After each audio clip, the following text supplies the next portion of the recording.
ನಗರದ ಬೈಪಾಸ್ನಲ್ಲಿ ನಿಯಂತ್ರಣ ತಪ್ಪಿ ವಿದ್ಯುತ್ ಕಂಬಕ್ಕೆ ಡಿಕ್ಕಿ ಹೊಡೆದು ಉರುಳಿ ಬಿದ್ದ ಬೃಹತ್ ಗಾತ್ರದ ಟ್ರಕ್ ತಪ್ಪಿದ ಅನಾಹುತ.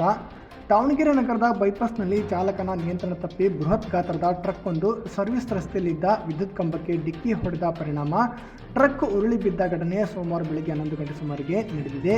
ಚೆನ್ನೈನಿಂದ ಪೂನಾಗೆ ಕಾರುಗಳನ್ನು ಸಾಗಾಟ ಮಾಡುತ್ತಿದ್ದ ಮಧ್ಯಪ್ರದೇಶದ ಬೃಹತ್ ಗಾತ್ರದ ಟ್ರಕ್ ಇಂಜಿನ್ನಲ್ಲಿ ಸಮಸ್ಯೆ ಕಂಡ ಪರಿಣಾಮ ಚಾಲಕನ ನಿಯಂತ್ರಣ ತಪ್ಪಿ ದಾವಣಗೆರೆ ನಗರದ ಬನಶಂಕರಿ ಬಡಾವಣೆ ಸಮೀಪದ ಬೈಪಾಸ್ನ ಸರ್ವಿಸ್ ರಸ್ತೆಯಲ್ಲಿದ್ದ ವಿದ್ಯುತ್ ಕಂಬಕ್ಕೆ ಡಿಕ್ಕಿ ಹೊಡೆದು ಉರುಳಿ ಬಿದ್ದಿದೆ.